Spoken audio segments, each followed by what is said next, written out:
Welcome to In the Queue, Q Vision's very own Producers Lounge. I'm Dorinda Angelucci, the content curator here at Q Vision.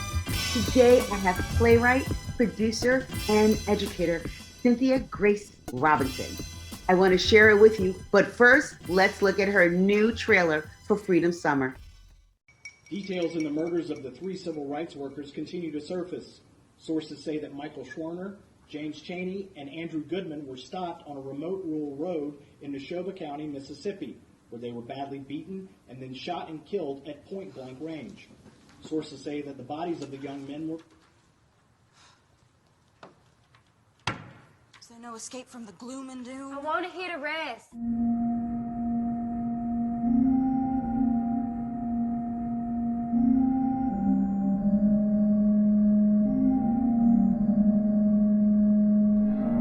Mississippi's burning, history fans the flame. Mississippi's burning, James's story stays the same. Helping folks is one thing, but you and I both know that Mississippi is a powder keg. His story stays the same.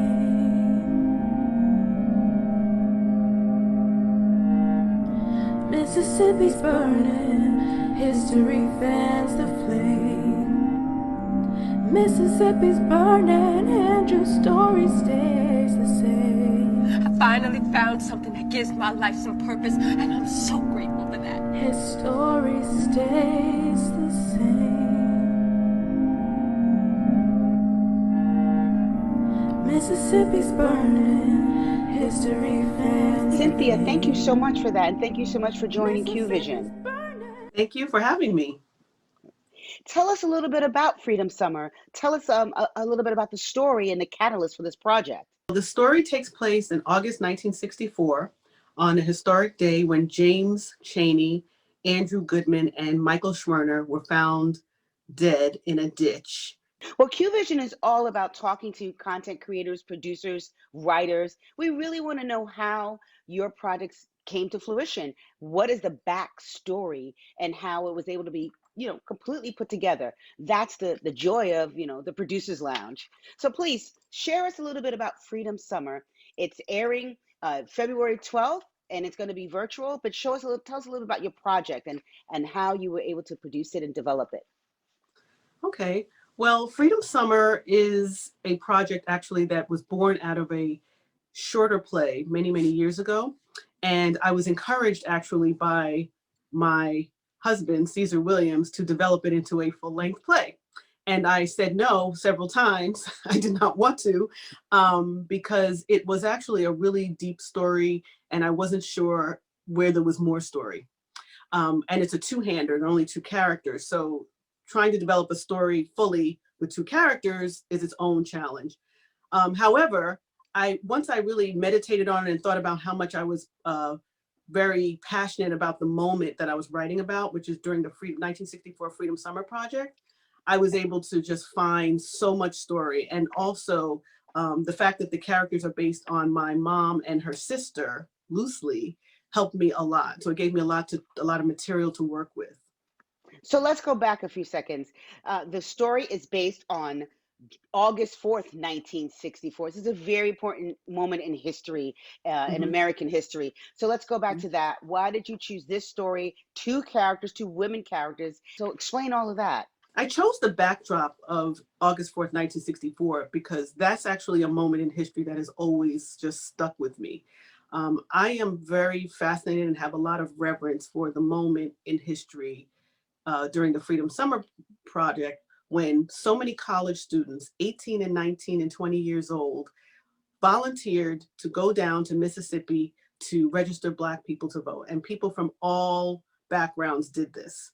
I've always been really curious and fascinated by the fact that someone at that age could not only be passionate about a cause, but also active in a way that could really lead them to lose their lives. So for me, that was just, as someone also who works with young people and thinks a lot about college activism and young activists, it was just relevant for me, and that's always something that stuck with Excellent. me.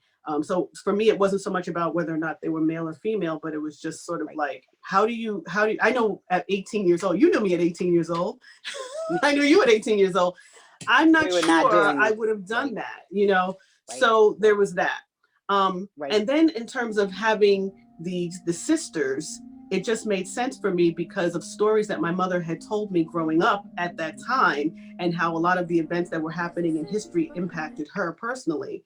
And so it just, for conflict purposes, it just made sense for me to Right. put them in this situation. How would the events of the world be impacting young people across the board?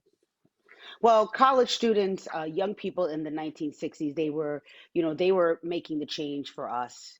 And the stance they took and the sacrifices they took, it's just unprecedented. So Right. I could understand that, completely relate to that. I'm Mhm. not quite sure either if that's something that we would do today. I mean, we do, our young people are walking in marches, yes, but are they sacrificing their lives for things?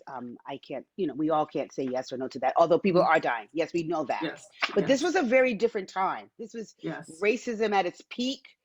It was Mhm. dangerous. The lines were right there. The racist and discrimination lines were there. If anybody going in, you knew it wasn't going to be a safe zone. You knew you weren't knowing how you were going to come out of it. So That's for right. them to sacrifice themselves for that exactly is so Mhm. brave. But it was interesting that right after that, 1964, 1965, they finally won. We won the Voting Act was passed, That's right. and so it wasn't a waste. They No, didn't die for nothing. They died for a no, cause, and that's right. we are forever in their debt. That's But right. tell us a little bit about how the women of this night in your story, where does that carry through to them, and their place in your historic moment? Yes. So in the play, it's you find them on a day where they're both going through something really huge in terms of their decisions about what they're going to do with their lives. And so they're Hmm. already, Rights each of workers them, continue to on surface. edge, very Sources say passionate that about Michael what they want to Schwerner, do, James Chaney, and Andrew and Goodman were dealing stopped on with a their remote rural identity road and in how they're going to Nora show up County, in the world. Mississippi. And then on top Detectives of that, believe you the two had have been shot and the killed at the moment underground where range. the three young men Sources were say that found while the dead, young men were and that's playing on the radio. And it's a very interesting way of dynamic, because it's not like in today's Hmm. world where, we get news as it's happening. In this Right. story, it's unfolding, and while obviously you're stretching a little bit for the purpose of fiction, right? They're getting information, but they're not getting like a visual of what's happening. So it's kind of like they're getting bits and pieces on the radio, and then we see how that's impacting them, and also how that's infiltrating the conversation that they're having, because they also are at odds. So, Black History Month 2021, the theme is Black family, representation, identity, and diversity. Can you weave a little bit of those concepts, which seems very timely to your play? Mhm. Do some of those concepts weave in and out smoothly in your play? I think they do. They absolutely do, and I can't believe how lucky I am that to actually have it be produced at this moment. I just want to take a step back and say that because of COVID, this play was supposed to be produced many times, even before. I mean, last year, and then and I just think this is the perfect moment for it. I just really do. So I'm really grateful. Um, so representation, right? Well, first of all, the Black family. It's about a Black family. So we see the two sisters, but we also get some information about their parents, and how that has impacted them and their feelings about that. So I like that it's about Black family, because I think that we need more representations of Black families on screens, on Right. stages, going through diverse situations. I just think it's really important. Um, Representation, uh, identity, both of these characters are struggling with something about their identity as it relates to their family. And so the big question Right. for me in the play is, how do you climb out of your family tree? Where should there be loyalty? How do you become your own person but yet stay connected to your family? What about family obligations? So that's what they're really fighting about, or they're fighting about it. And where are the places in which they can come together on it? And so we have the representation of a female driven story.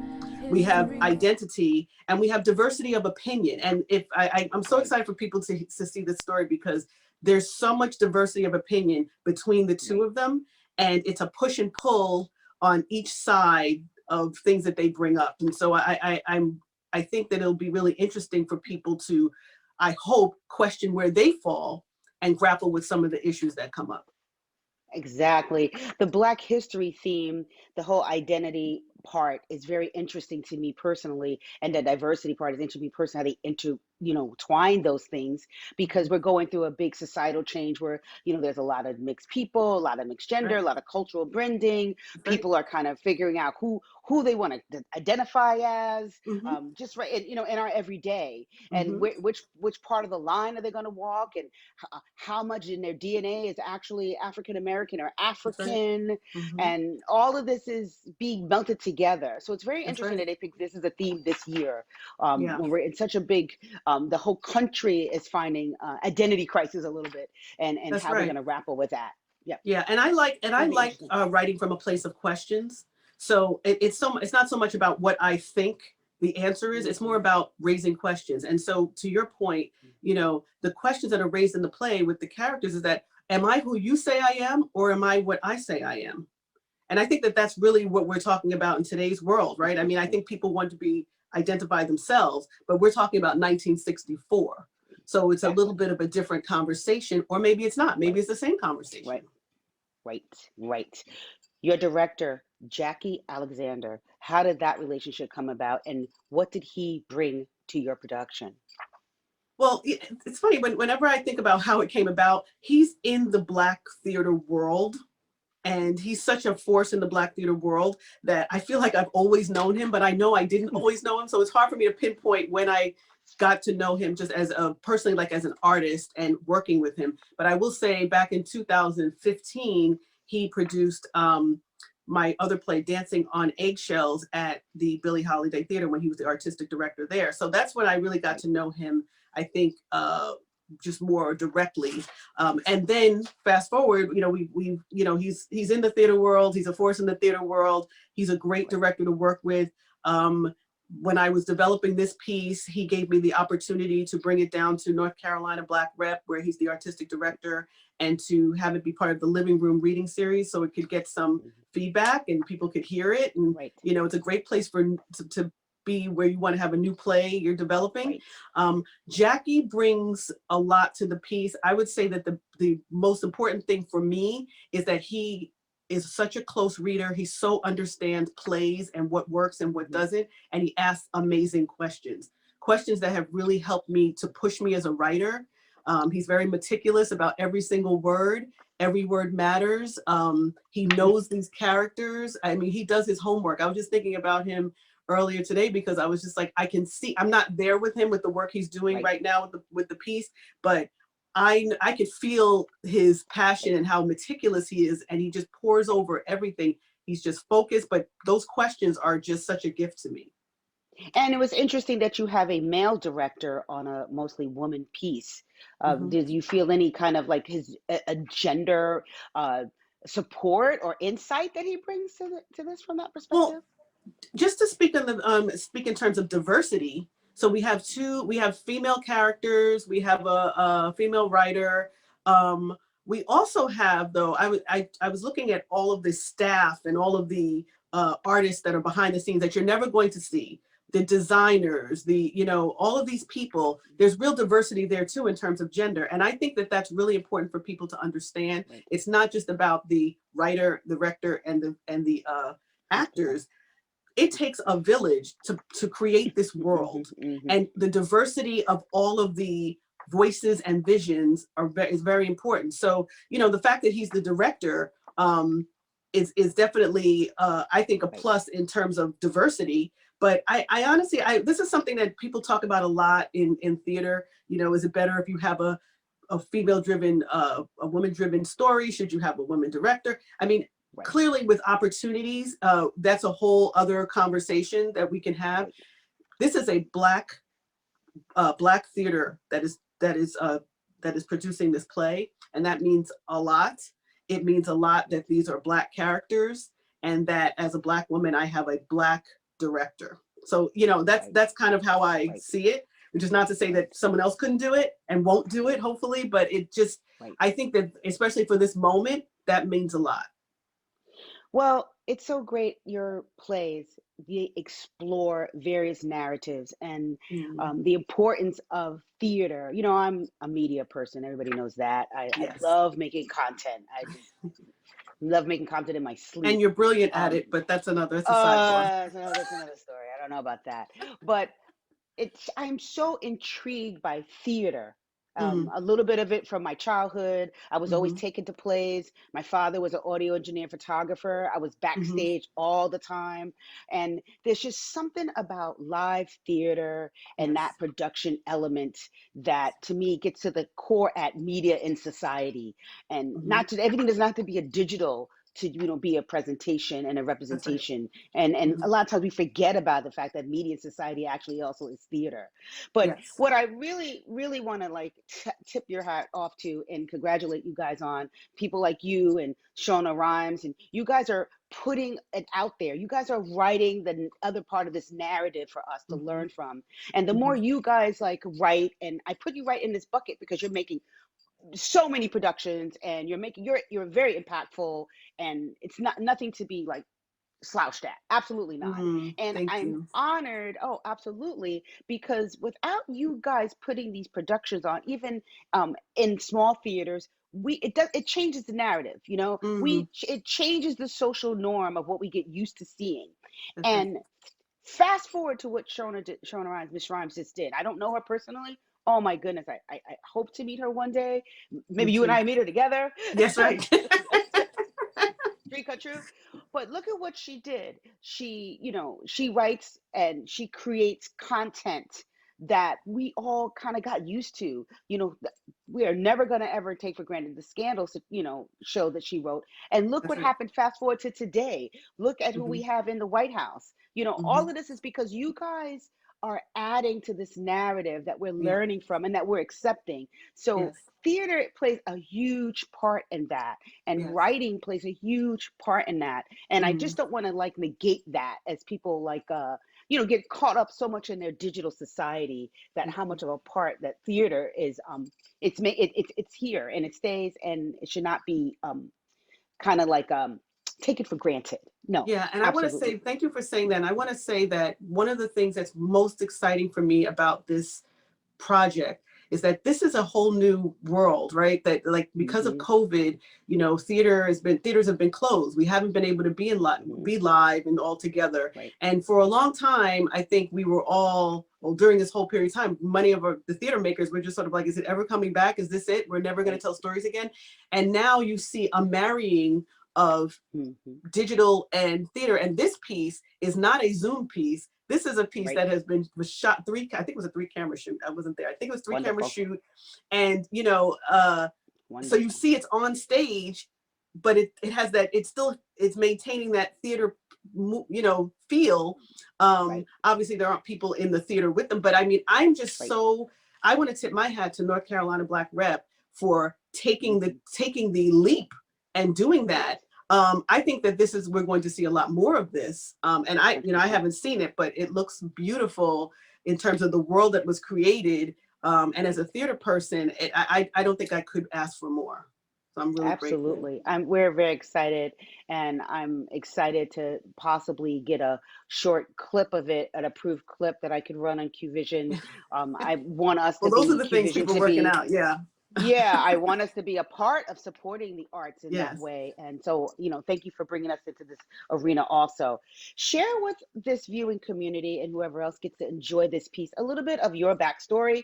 How did you start your writing journey? Like, you don't just get up one day and want to be a playwright. It's just. No, you don't. And I don't think I ever did, actually. I don't think I ever said I want to be a playwright. I mean, my writing journey started when I was a kid. My writing journey started when I was in my room and I had journals and books. So my writing journey started with reading, and coming from a family where it was something that was around me. I'm also the product of two incredibly creative people who were makers of things. My father's a visual artist, and my mother was an amazing seamstress. Neither of which did they do, by the way, to be monetized. They just did it because it filled them. And at the time, being a child, I didn't know why they were doing it. You know, I just thought, Right. you know, but every night, my mother pulled out her sewing machine at 11 o'clock at night when everybody was in the bed and would sew until 3 o'clock in the morning. And I think Right. about that a lot now, because I think about, where did this start? I think that that's where it started, having something that fills you. And so that's where it started. Yes. But officially, okay, you know, writing journals, I'm doing all this and everything. And I have a Mhm. background in English education. So I've been teaching literature for 99 years, right? Really, that's how I feel. I can't remember not doing it. But when I had my children is really when my playwriting career started. Oddly, I had a short stint as a stay-at-home mom for a moment, and I was home, and I don't know if I want to put this on, but I was nursing and I couldn't move, but I could write. And so that's where Important. I rediscovered my writing. I could write, and I can't, and there was a story that was in my spirit that happened to be Right. about a woman being pregnant, Black woman. Um, Right. and I just wrote it, and you know, I wanted to develop the craft, and I studied Is it. this a place where you can say you kind of found your voice? I found my voice with plays in a way that is, because I'm a naturally shy person. You're probably going to say no, not around you, not around you. But I am a naturally shy person, and there are a lot of things, like many people, I want to say, but I don't have the guts to say it. But in a play, you can put it in the mouth of Mm, somebody else, and I love that. Like, that's my favorite thing about writing, dramatic writing. You know, it doesn't have to be a play; it could be writing for television, whatever it is. Putting the story and the word in somebody else's mouth um, is very powerful for me. And so is that what you share with your students as an I educator? do. I Mhm. do. I mean, the thing I really share with my students is to know that writing is a muscle, and that the way to, if you want to be a writer, or if you want to learn, you know, you want to be a better writer, you can't sit around just saying that you want to do it, nor can you just read about writing, which is not to say that you Right. shouldn't read about writing, because I've read many, many books about writing, but at some point you have to jump in the pool. So what I Right. tell my students is that, and because writing is scary also, and I say, Hmm. jump in the pool, and I will throw you a line if I see you drowning, but I won't let you drown. But you've got to Fair. get in the pool. You've got to do it. And Fair. so, you know, I don't want to sit here and make it seem as if, oh, I was sitting around and, oh, I wrote this play and then I was just writing all these plays. Um, Right. for me, it helped me, you know, as a person, and I just loved it. So, Right. you know, I could do that, but it's work. Like, Right. it's work. I completely identify with that, Cynthia. As an educator too, I've taught production classes at two universities in New York City, and Mhm. I tell my creative production, students, you have to just do it. You have Oh, to do I it. don't know what the money shot is, Mr. Renda. How do I am gonna know what the money shot? You don't Mm-mm. know the money You shot. You got don't to know just go out anything. there and video. Right. Just turn it And that's the on. point. That's the jumping in the pool part. When I start writing a play, I don't know if it's going to be anything. All I know is that right this second, I have an idea and I want to see what happens. And, you know, we've talked about this. Creating stories. There are a lot of stories that never saw the light of day that I have, you know, in my book and everything, that are just, I'm still incubating, I'm still thinking about. But you've got to be willing to write poorly before you can write well. And my students don't, nobody wants to hear that. But Right. I think that you have to put something down. Maybe you'll write something brilliant the first time. Maybe that will happen. Maybe you'll get the money shot the first time, but maybe you won't, you know? Maybe you won't. And we Mhm. hope you do. It's We not that we hope you don't want do. you to. We want you No, to. we hope you Yes. We do. want But you the to. process is jumping in there and Yes, being willing exactly. to develop it and put the And we work want in. you to be able to do it on a consistent basis. And so that's why Absolutely. we want the education, and that's why That's we what want we you to want. work through it. We want it to be not a Yes. one-shot deal. We want you to No, come we back don't want that. 100%. So you stepped on and you shared something lightly. You work with your husband, Caesar Williams. Oh, Tell us about yep. that. He is So, fantastic. I've seen both of well, you've you. known him for You a million know, years. I am such a fan. Let me tell you, Oh, I've been let's be clear. years You're now, a fan, and but you also I'm been a friend for a long fan. time. It's not like you're just, you know. No, but I'm a fan. I'm a fan. So, you know, what's interesting about our relationship with working together. So we've actually Right. worked together only a few times, but when we've worked, because we are very selective about when we're going to work together. Like, and honestly, he's really busy. Like there have been times I've asked him and he's just like, sorry, you know, I mean, he's working with other people. But when we worked on, so the last play he directed of mine was, well, Dancing on Eggshells. That was like a big production. So that was like all the time. And the thing I'll say about that is that, first of all, I think that he is brilliant, but you know, I'm saying that, but I think other people would agree who've worked with him. He just knows, he's such a sensitive soul in terms of listening, and he's courageous. So I want to work with him because he's courageous. He helps me even when we're not working together officially on my work. I mean, he's the first eyes that see my work. He's the first eyes.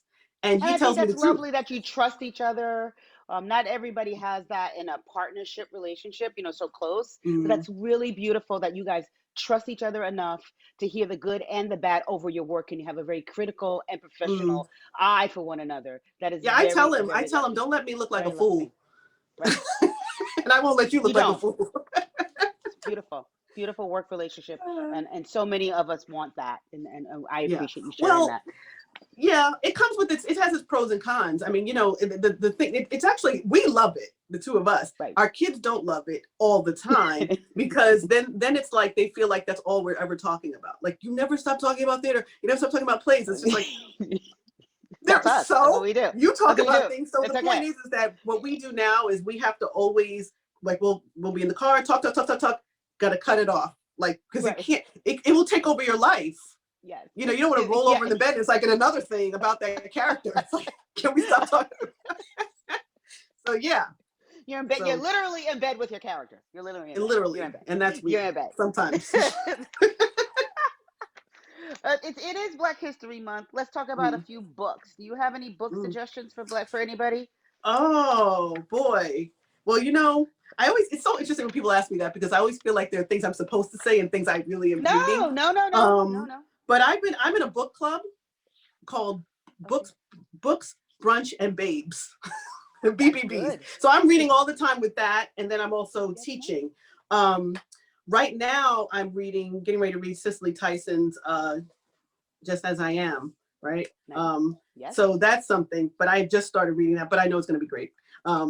I read the last thing I read that I was sort of like, I'm a rereader. Actually, I'm just picked up again Between the World and Me with Ta-Nehisi Coates. I just picked it up again because I'm teaching African American literature, and I want the students to sort of, you know, and I'm usually not a rereader, but I'm rereading this book. I've been reading a lot of here's something I'm reading that no one's gonna think. I'm reading Mariah Carey's memoir, and I'm not afraid to say it. That's good. I love Mimi. I think she would have some good poignant moments in there. I'm not mad at that. I want to read it. I'm not mad at that. I'm reading it. And if anybody has anything to say, too bad. No. I'm reading a couple. Of course, I'm reading The Promised Land by Barack Obama. Yes, it's a big one. It's going to take a chunk out of your life. I'm not in a book club, but I am reading it with another friend. So we made ourselves a book club. That's what you do. Yeah, and that way we are accountable for reading, 20 pages a day. That's right. We want to get through it. But it's a lovely read. It's an obvious, if you haven't read any of the other books, if people are watching, you hear his voice as he's talking. It's lovely. And you also, when you read Michelle's book, you hear them. I love it. But it's wonderful. Now that you're saying experience. this, I realize the last few books I've been memoirs. I've been reading a lot of memoirs, and I like it. I mean, it's just, but I like to read to find out what to expand my horizons, but for most people, of things that I'm not experiencing, so I like to read but I will say, when I am working on something, my reading does go way down because it's a lot. Got it. I think when I like to read, I think that's why I'm kind of reading more of like historical books right now, because I kind of want to know how it happened. How did you get how it happened? What's your method? That's right. When am I pushing my children too much? When am I pushing myself too much? I kind of, I'll highlight the little spots in the books when he says, I was working so hard, I wasn't having much fun. Everybody was trying to get me to come out and party, and I wish I'd gone out and taken a little bit more time and had a little more of a life on my journey. I saw that, I read that, I processed that, and then at the same time I said, but then you wouldn't be you. That's right. It's That's easy to right. reflect upon that, but what happens Right. if you did stop and do all Yeah. of that? You might have got sidetracked. So Right. I'm like, you were on your own little mission and you did fine. That's So, right. Yeah. I but mean, I like reading those messages. yeah, I mean, I'm now started reading John Lewis's book. And Oh, nice. I wish I had, well, I was going to say, I wish I had read it before I wrote Freedom Summer, but it's actually good that I didn't Right, read it because my process is that I like to write the story right. and then go, if it's a historical piece, and then go back and then say, okay, I want to focus Right. on the story. And I know if I had read You that might have book, got a lot of stuff from that book. You probably would have changed though your it would have literature. been a documentary, and I wasn't trying to make a You would have documentary. changed. No, That was probably too close to that's too probably too that's close. exactly. I'm just gonna throw these two books out just for my listeners and my viewers. Finish the Fight. Yeah, Finish the Fight. It's a Black woman's book. It has all some other historical, not all historical Black women backstories. It's on the radar for the books for 2021, especially because of, Okay. as we all know, we have some Black women in some prominent places right now. Yes, we And do have for that. Yes, and for some children and mothers who might be watching, there's a new book called out by Tristan Strong. It's for 12-year-olds, and it's supposed to be like a new Black superhero book for young people. Mm. So I'm Well, just I gonna have a throw that out suggestion. there. I have a suggestion for Jacqueline Woodson is a black female author, and she was writing a young adult fiction. But I like her work. She's now writing for a wider audience, and Yes, I don't think I think that book that we read with the book. I don't know if people loved it, but I loved it. right. And That's okay. I don't think because I like the minimalism of it. So Yes, I would just want to tell your viewers, shout out, check out yes, Jacqueline Woodson. Those are yes, some really great stories for your YA kids, yes, and everything kids. that Yes. actually works well. Now, I can't leave out the fact that we are sorority sisters. We are both in Alpha Kappa Alpha sorority and Yes, we incorporated, are. and we are all supported Kamala Harris on her road to the White House, and I just cannot leave that out. Just between you and I and a few hundred viewers, just a few, Yeah. kind of Well, walking kind of tall these days, a little bit we are walking kind of walking kind tall. of tall and we are feeling ourselves. And, not to relate it back to the play, but this is something that I have given some thought. I know that since Kamala came on the scene, so to speak, we as a sorority have really, it feels like it's galvanized us as well. Like it's sort of like I think so too. we're so giddy. We were giddy, right? And I'm just grateful. It's really reconnected me also to the purpose of all of this. You know what I mean? Like, I mean, we go way back. So that we go way back even before Alpha Yes, Kappa Alpha, really. So, right. but the point is that I just love all this conversation around sisterhood Yeah, and supporting Black women, and like we've always been right. doing that. But I always like anything that happens that Sure, reminds us I of the agree. importance of it.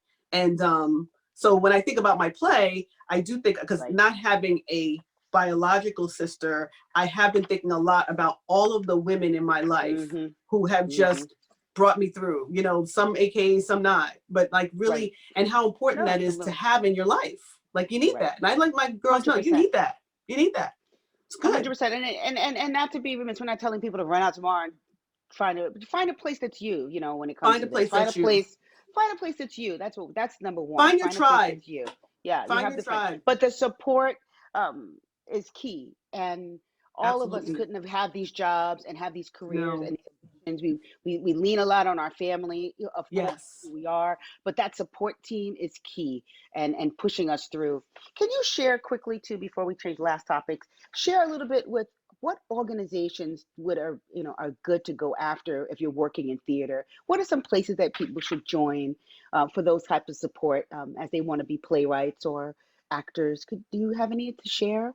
Well, I can speak about, for me, I'm in the League of Professional Theater Women, which is, we speak about representation. It's a very, very important organization to be for me, it's so vital because representation, as much as you may feel like you see a lot of women, we still have a long way to go with that, especially women in design positions and behind the camera, like yourself. Like there's a long way to go. And also playwrights, opportunities for playwrights. So League of Professional Theater Women has been a tremendous gift to me. So I would say that's an organization. Also, I'm a part of the Dramatists Guild of America. That's just that's an organization for playwrights. And I think that it's important because you get so much information just about there's a business side to it, right? There's this business side. It's not all, hey, I'm going to create all these plays, but they can be in your drawer. You need some guidance, Right. But I would say, in addition to organizations, the Fire This Time Festival, I have to bring that up. So my husband is the artistic director of the Fire This Time Festival, but that's not why I'm bringing it up. I'm bringing it up because the Fire This Time Festival was an organization that is a community of theater makers that really brought me through at a time where I really needed it. I mean, I remember they produced a short play of mine, but it was not so much that they produced the short play, just being in that community helped me in my life in the moment that I needed it. And so it wasn't about theater in that moment. And I think that's one of the things I love about theater people. So I would say for your viewers, and to your point, find your people. Whatever industry you're in, find your people, find the organization, find a family that you can trust that will help you and guide you. Many of the people that I hold most dear in theater are just mentors that I have, and they just so generous with their time and their information. And it's not because we're an organization, and so find those people. And be those people, be that to somebody else. Pass it forward. And that's what Absolutely. I'm working on now. Be that to somebody else. I want to say about that I see what I'm doing. Also, I hope it has some service to it. Sure. Because otherwise, I don't know. Sometimes I think about things like, so what? Who cares? I don't want it to be all self-serving, right? I want it to be. I don't think. No, your plays are not that way. They're very wide in their narratives, and they actually kind of express and tap into a lot of what the people are feeling, and kind of make us kind of like take a pause. It's not self-serving at all. So I think you can't do that. I don't think that's in your nature. I don't think that's in your nature. I think you're all. I don't think any place where do you get your funding? Where can people go to get funding for theater projects? Well, that's a good question. I don't have the answer to that question because I'm not on the. You have to get Caesar on that one because he knows that's his. He knows all about funding and all that. However, I will say that as an independent, as a writer, there are many things that you can always be applying for. I mean, you could. There's always stuff out there to apply for, and grants and such like that. If it doesn't come through the theater, and you can always apply for things with your work. But I would be remiss if I didn't say it's tough. The funding piece is always a tough one, right? And the conversation that's being had right now, specifically in Black theater, is how do we get funding and still maintain artistic control. And I think that's probably every industry is like this, but this is the conversation. But I think it's a good conversation. I think it's good. But there's, the thing is that, and you and I both know, there's not enough money out there for arts in the world, period. There needs to be more. It's a shame. And especially when you say, I think a lot of people say they have such a soft spot for theater. Well, I would say, to your point about funding, support theater, guys. Right. And actually that piggybacks on my, can you please share how people can buy tickets to Freedom Summer? Please share that, Cynthia, with everyone. Thank you. So Freedom Summer starts streaming on February 12th through the 28th, and you can buy tickets. It's actually on demand. So at first it was buy tickets, but now it's on demand. So what you can do is you can go to ncblackrep.org, or you can go to Arterie, ARTARIE.com, which is the streaming service, and you can also get it that way. And if you look at, they'll give you instructions about how to do that. I think you have to register and everything. But the point is that once you register for the stream, you have a certain amount of time to watch it. You don't have to watch it right that second. So it's $15 per household. So you can have your household of 10 people. I don't know who's doing that with COVID, and you can all watch it. Yes, just order Chinese food. It's fine. And you can order Chinese food. So it's fine. It's fine. Keep it safe. All right, here we go. Last questions. You ready? Oh, I call this the keep it real section. You gotta keep it real. Keep it really real. Are you ready? Okay. I think I'm ready. Are you a person who washes the dishes and dries them? Are you gonna wash and cook? Or do you like stack? Are you a stacker? I am a stacker, but now I don't wash and cook. I feel like if I'm cooking, I'm not washing. But when I do wash, I stack, and it's actually sad because then they're stacked from a lot of days, and then I finally, but then they're dry, and I put them Then they away. dry. So 3 days ago, But then they're dirty. It's like there's no washing them. That's just and stacking people them just both. keep taking the dishes off the stack. I don't know. We're real casual around here. Now, I almost have an empty nest, so it's just really the three of us. There's no. All right, you're a writer, you're an expert, you can answer this. We're going whatever Oh you gosh. say, Cynthia. This is it. Is the word pecan or pecan? Oh my goodness. Well, I say pecan because I'm from the Bronx, but I like pecan sounds so nice. I know it's both, but I say, Pecan. pecan, You have a whatever. I'm from pecan the tree, a Bronx. pecan, pecan. But pecan Okay, sounds so much better. we might have to ask Jackie because he's from the South. We might So have to maybe ask Jackie we have gonna because have to he's from follow New up. Orleans. He Right, he might probably know. says pecan. And He says pecan pie is a favorite in this household. We almost never have it, but We it's need a to. favorite. Okay, we're gonna have to text in and get Jackie's. Are you? Last question. Last question. Are you a stiletto lady? Or are you a flats girl? Oh, Stilettos. you know me better than this. I don't know. I am not wearing flats. That's a problem. I shouldn't say that. You know what? I'm sorry. Can we rewind? Because people might love flats. Everyone. I can't No. wear flats. I don't like flats. In fact, this is why I hate COVID. One of the reasons. It's like, this is terrible. I am this. Okay. I am a heels. I won't say stiletto. I'm a heels person and not a kitty heel. If I'm gonna wear heels, I want a real heel, and I want some jeans with it, with the tight on the leg. I'm not. What is that about? What does that say about me? I don't know, but you know. remember, I'm a tomboy. If people are learning that about me now, I'm a tomboy. I'm a sneakers. I will buy like a very expensive designer sneakers, and I'm I feel like okay. I've seen you in heels. You have very few times. Okay. Very few times. Well, anyway, I don't. Of course, you go to like church, heels. you put some shoes on. Look, I know the right thing to I don't do. remember the last time I had heels on, but I like a heel boot. I love a wedge. Not that anybody cares, but wedges are my favorite. A nice tall wedge, so cute. Okay. Thank you, Cynthia. Thank you, so much. We're you. so excited. I can't wait to see this project in full length. I can't wait to hear what the next piece of artistic creative thing you do. I'm on pins and needles already. I really am. Plug. And everybody, I'm writing a TV pilot. Plug. But we'll talk about that later. We'll talk about that later. We're going to talk about that in the queue too. Okay, good. Thank you so much. Very welcome. Details in the murders of the 3 civil rights workers continue to surface. Sources say that Michael Schwerner, James Chaney, and Andrew Goodman were stopped on a remote rural road in Neshoba County, Mississippi, where they were badly beaten and then shot and killed at point-blank range. Sources say that the bodies of the young men were... Is there no escape from the gloom and doom? I want to hear the rest.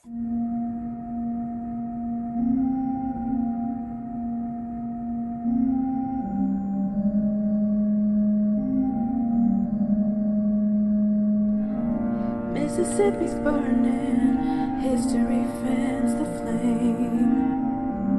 Mississippi's burning, James's story stays the same. Helping folks is one thing, but you and I both know that Mississippi is a powder keg. His story stays the same.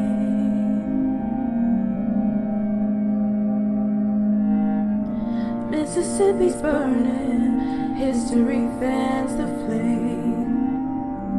Mississippi's burning, Andrew's story stays the same. I finally found something that gives my life some purpose, and I'm so grateful for that. His story stays the same. Mississippi's burning, history fans the flame. Mississippi's burning.